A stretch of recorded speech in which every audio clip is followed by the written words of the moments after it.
સમાચાર સવારમાં આપનું સ્વાગત છે।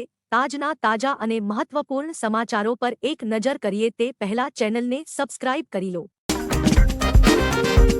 આજથી 19 જુલાઈ સુધી સમગ્ર રાજ્યમાં ગાજવીજ સાથે હળવાથી મધ્યમ વરસાદની સંભાવના। ગુજરાતમાં હવે ચોમાસું જામી ગયું છે, ત્યારે હવામાન વિભાગ દ્વારા આગામી 7 દિવસ સુધી સમગ્ર રાજ્યમાં ગાજવીજ સાથે હળવાથી મધ્યમ વરસાદની સંભાવના વ્યક્ત કરવામાં આવી છે। હવામાન વિભાગ દ્વારા ઉત્તર, મધ્ય અને દક્ષિણ ગુજરાતમાં મોટા ભાગના સ્થળોએ ગાજવીજ સાથે હળવાથી મધ્યમ વરસાદની તેમજ કચ્છ અને સૌરાષ્ટ્રમાં ઘણા સ્થળોએ ગાજવીજ સાથે હળવાથી મધ્યમ વરસાદની સંભાવના વ્યક્ત કરાઈ છે। આજથી 19 જુલાઈ સુધી સમગ્ર રાજ્યમાં મોટા ભાગના સ્થળોએ ગાજવીજ સાથે હળવાથી મધ્યમ વરસાદની સંભાવના વ્યક્ત કરાઈ છે। આ દરમિયાન સમગ્ર રાજ્યમાં મેઘગર્જનાની ચેતવણી પણ અપાઈ છે।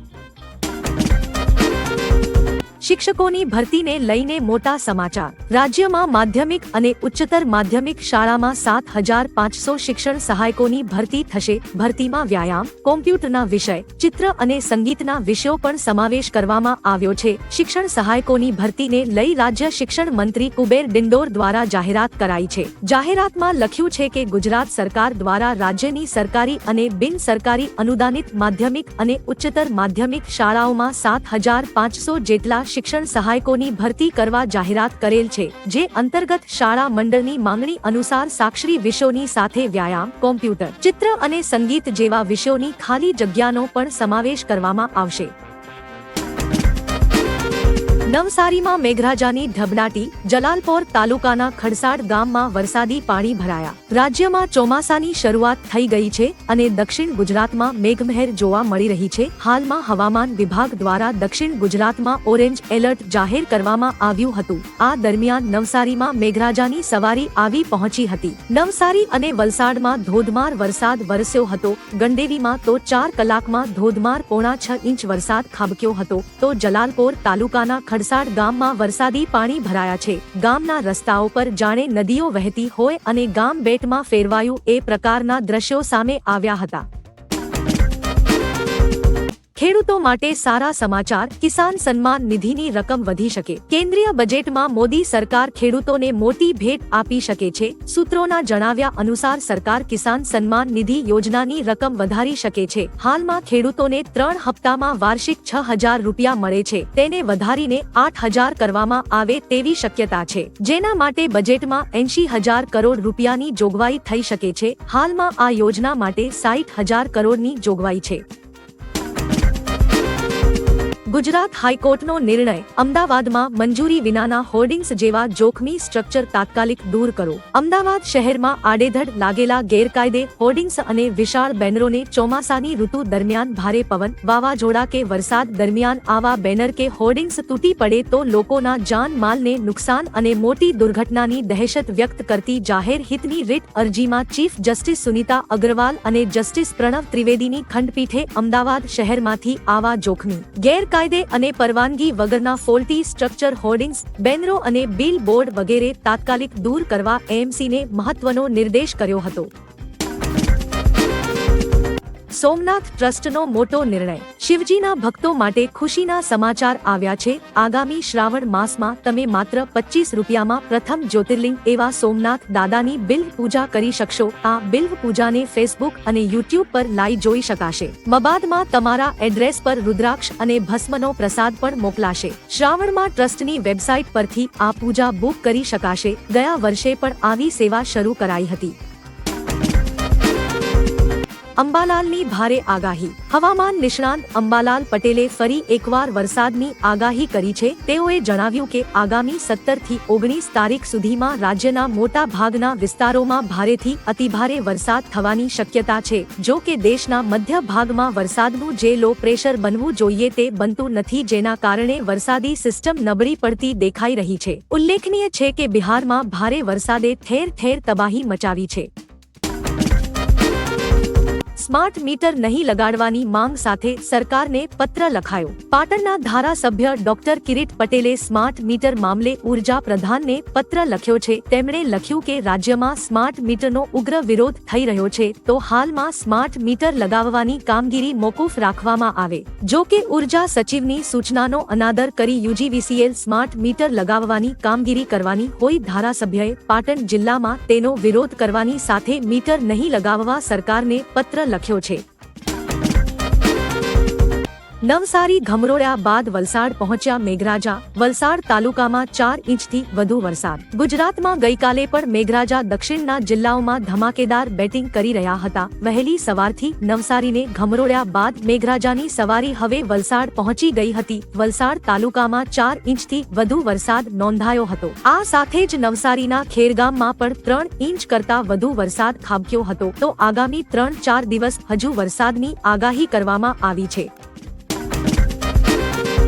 હવે જંગલના રાજા પર એઆઈની નજર. ગુજરાત હાઈકોર્ટ દ્વારા વર્ષ 2018માં સિંહોના અપમૃત્યુને લઈને હાઈકોર્ટમાં ગત સુનાવણીમાં હુકમ કર્યો કે હાઈ લેવલે અને વન વિભાગ ભેગા મળીને એક હાઈ લેવલ કમિટી બનાવે જે સિંહોના આકસ્મિક મૃત્યુના કારણો અને તેને અટકાવવાના ઉપાયો શોધીને એક એસઓપી બનાવે. જેમાં રેલવેએ જણાવ્યું હતું કે હાઈકોર્ટના આદેશ મુજબ 10 સભ્યોની એક કમિટી બનાવવામાં આવી છે, જેમાં 5 સભ્યો વન વિભાગના અને 5 સભ્યો રેલવેના ઉચ્ચ અધિકારીઓ છે. સૂર્યપુત્રી તાપી નદીનો જન્મદિવસ ઉજવાયો. દર વર્ષે અષાઢ મહિનાની 7મે તાપીનો જન્મદિવસ ધૂમધામથી ઉજવવામાં આવે છે. આ વર્ષે પણ ઉજવણીના ભાગરૂપે 1100 મીટર લાંબી ચુંદડી અર્પણ કરવામાં આવી હતી. કુરુક્ષેત્ર ઘાટ વતી કહેવાયું કે તાપી માતાનું અર્ચન પૂજન કર્યું હતું. ભક્તિ જમનાજી આપે, જ્ઞાન ગંગા આપે છે, નર્મદા આનંદ આપે છે. તાપીનું તપ એટલું છે કે ક્ષણ માત્રનું તપ અનેક ગણું આપે છે. હોડીમાં બેસીને પૂજા અર્ચના સહિતના તહેવારની ઉજવણી કરવામાં આવી હતી.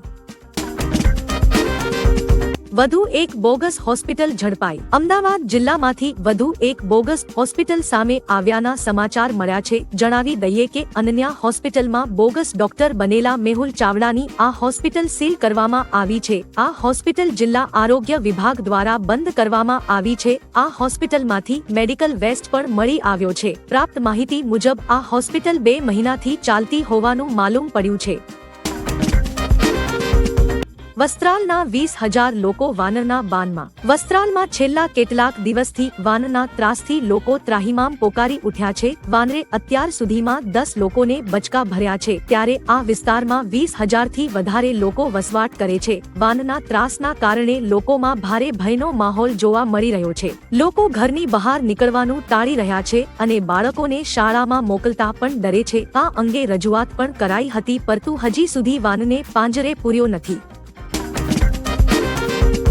2060 સુધીમાં ભારત સૌથી મોટી અર્થવ્યવસ્થા બનશે.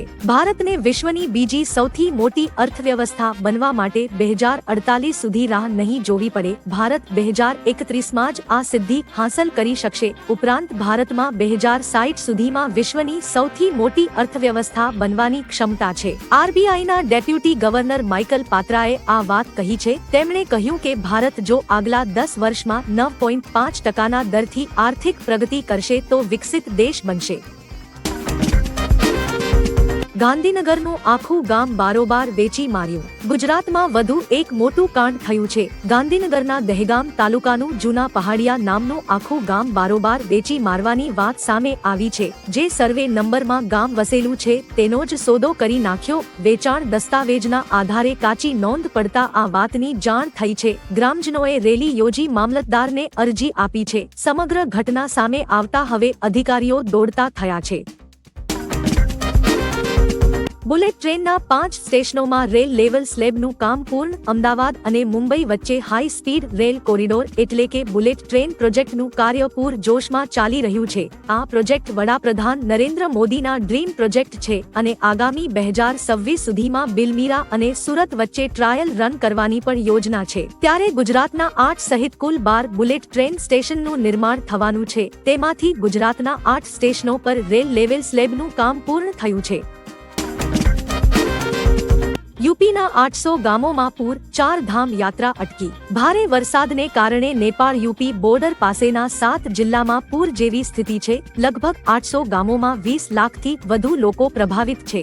એનડીઆરએફ અને એસડીઆરએફની ટીમ બચાવ કાર્યમાં લાગેલી છે, તો ઉત્તરાખંડમાં ભારે વરસાદ અને ભૂસ્ખલનને કારણે 200 રસ્તાઓ બંધ છે. બદ્રીનાથ રૂટ પર 22 જગ્યાએ ભૂસ્ખલન થતા 4 ધામ યાત્રા 3 દિવસ માટે બંધ છે. 4000 શ્રદ્ધાળુઓ રસ્તા પર ફસાયેલા છે. હરિયાણામાં 3 આરોપીઓનું એન્કાઉન્ટર. હરિયાણાના સોનીપતમાં પોલીસ અને આરોપીઓ વચ્ચે અથડામણ થઈ હતી, જેમાં હરિયાણા એસટીએફ અને દિલ્હી ક્રાઇમ બ્રાન્ચે તેમના સંયુક્ત ઓપરેશનમાં 3 અપરાધીઓને ઠાર કર્યા છે. પોલીસના જણાવ્યા અનુસાર ત્રણેય બદમાશો હિમાંશુ ભાવની ગેંગ સાથે સંકળાયેલા છે. તેમાંથી 2 ગયા મહિને દિલ્હીમાં બર્ગર કિંગમાં એક વ્યક્તિની હત્યા કરી હતી.